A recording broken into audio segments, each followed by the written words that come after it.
তোমার সন্তানদেরকে মানুষ করে যাও, কালকে তুমি থাকবে না, তোমার সন্তানরা বেঁচে থাকবে। এক একটা সন্তান, এই যে বাচ্চাগুলোকে এমনভাবে বড় করতে হবে যাতে এরা আগামী দিনের ওমর হয়, আগামী দিনের হামজা হয়, আগামী দিনের খালিদ বিন ওয়ালিদ রাদিয়াল্লাহু আনহু হতে পারে ইনশাআল্লাহ। নিজে কি করেছি, সারা জীবন বৃথা চলে গেল, নিজের সাথে যা হয়েছে হয়েছে, বাচ্চাদের সাথে আর রিস্ক নেবেন না। বাচ্চাদেরকে ধ্বংস করবেন না আল্লাহর ওয়াস্তে। ওদেরকে আল্লাহর পথে দিয়ে দিন, দিন শেখান, কোরআন শেখান, হাদিস শেখান, ডিনামাইট করে গড়ে তোলেন। হালাল রিজিক অন্বেষণ করো তোমরা। রিজিকটা যত ছোট পেশা হোক না কেন, যদি হালাল হয় অবশ্যই সেটাই উত্তম। আর যত বড় পেশা হোক না কেন, যদি হারাম হয় সেটা তোমার জন্য জাহান্নামে যাওয়ার কারণ হবে। অনেক বড় পদ আছে কিন্তু সেখানে ঘুষ আছে, সুদ আছে, প্রতারণা আছে, সেখানে যাবে না। আল্লাহর ওয়াস্তে সেখান থেকে দূরে থাকো। আর তুমি যদি কৃষক হয়ে থাকো, তোমার রুজির মধ্যে হালাল থাকে, তুমি কৃষি কাজ করেই সংসার চালাও, কোনো সমস্যা নেই ভাই, কোনো সমস্যা নাই। লজ্জার কিছু নাই, অপমানের কিচ্ছু নাই। তুমি আল্লাহর কাছে প্রিয় বান্দা। আল্লাহ পাক বলেছেন, ইন্নাল্লাহা তাইয়্যিব লা ইকবালু ইল্লা তাইয়্যিব।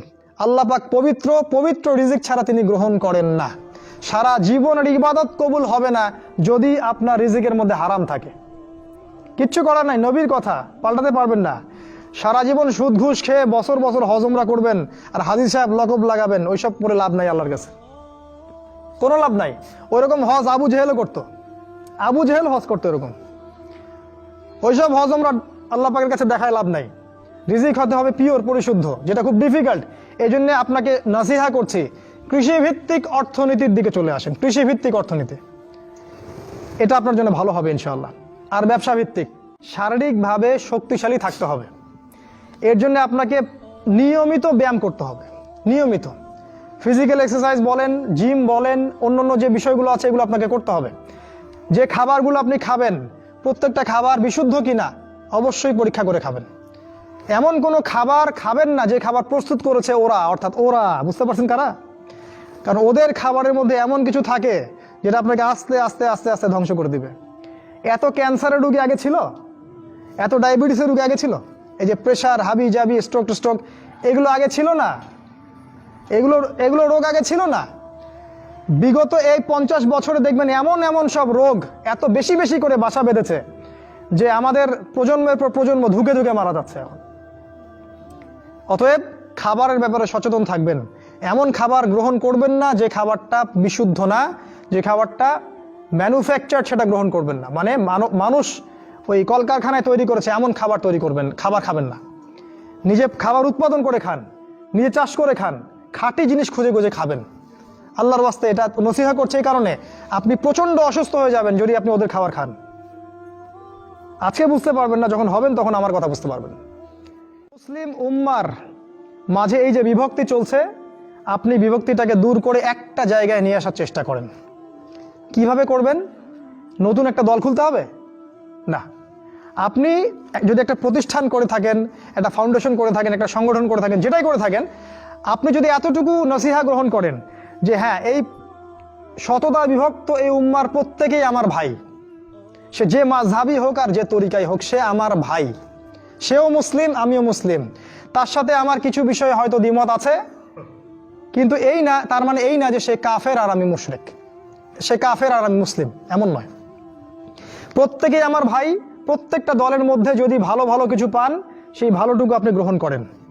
আপনি দেখবেন প্রতিটা দলের মধ্যেই ভালো না কিছু আছে, আছে না? নাকি নাই, সবই খারাপ? প্রত্যেকটা ইসলামপন্থী দলের মধ্যেই ভালো কিছু না কিছু অবশ্যই আছে। সেই ভালোটাকে আপনি নিয়ে নেন, ব্যাস হয়ে গেল।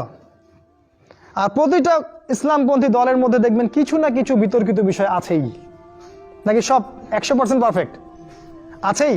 ওগুলোকে আপনি ছেড়ে দেন, দিয়ে আপনি সবাইকে নিয়ে বসার চেষ্টা করেন। যেটাই করবেন সবাইকে নিয়ে করার চেষ্টা করেন। হ্যাঁ, এখানে মতবিরোধপূর্ণ যে মাসআলাগুলো আছে, এখানে আপনি উদারতা প্রদর্শন করুন। ফিকহের ব্যাপারে উদারতা প্রদর্শন করুন, আকীদার ব্যাপারে আপনি স্ট্রং থাকেন, ব্যাস। এভাবে আপনি উম্মার মধ্যে একটা ঐক্য আনতে পারবেন ইনশাআল্লাহ। আর এই উম্মার ঐক্য যদি না থাকে, তাহলে আগামী দিনগুলোতে এই উম্মাকে বাঁচাতে পারবে না কেউ না। এই উম্মার ঐক্য যদি ধ্বংস হয়ে যায়, যেটা হয়ে গেছে প্রায়, এই অবস্থা যদি চলতে থাকে আগামী 10 বছর, এই উম্মার ধ্বংস কেউ ঠেকাতে পারবে না, ইল্লা মা শা আল্লাহ। খুবই কনসিয়াস থাকেন, এটা ফরজ জিনিস। ওয়া'তাসিমু বিহাবলিল্লাহি জামিআ, আল্লাহ পাক বলেছেন আল্লাহর রজ্জু একসাথে শক্ত করে ধরো, এটা আল্লাহর আদেশ। আর যেটা আল্লাহর আদেশ সেটা ফরজ। আপনার জোরে আমিন বলা ফরজ নয়, পায়ে পা লাগানো ফরজ নয়, রফুল ইয়াদাইন করা ফরজ নয়, আপনারা যে আরো জিকিরের তরিকাগুলো বের করেছেন এগুলো ফরজ নয়। এগুলো গুরুত্বপূর্ণ হতে পারে, সুন্নাহ, ফরজ নয়। ওয়া'তাসিমু এটা ফরজ, আল্লাহর রজ্জু সব শক্ত করে একসাথে ধরে থাকো, এটা ফরজ। আপনি ফরজটাকে ছেড়ে দিয়ে সুন্নাহ ধরতে পারেন না। যদি ধরেন তাহলে আপনি আপনার নির্বোধ, আপনি বোঝেন না যে কোনটাকে বেশি গুরুত্ব দিতে হবে। অতএব উম্মার ঐক্যের জন্য কাজ করুন, যারা ঐক্যের জন্য কাজ করছে ওদেরকে সহযোগিতা করুন। আপনার সময় থাকলে সময় দেন, মেধা থাকলে মেধা দেন, অর্থ থাকলে অর্থ দেন, অথবা দোয়া করে সহযোগিতা করুন। যেভাবে পারেন আপনি তাদেরকে সহযোগিতা করেন। আরেকটা হচ্ছে আপনাকে আল্লাহ পাক যে সময়টুকু দিয়েছেন এই যৌবনের, এই দুনিয়ার জীবনের, আল্লাহর দ্বীনের দাওয়াত আপনি প্রচার করেন। আপনার মধ্যে যতটুকু এলেম কালাম আছে, বাল্লিগু আন্নি ওয়ালাউ আয়া, একটা আয়াতও যদি জানো আমার পক্ষ থেকে প্রচার করে দাও। প্রতিটা দিন আপনি আল্লাহর পথে দাওয়াতের জন্য নেমে পড়েন। ফুল টাইম দায়ী হতে বলছি না আমি, পার্ট টাইম দায়ী হয়ে যান।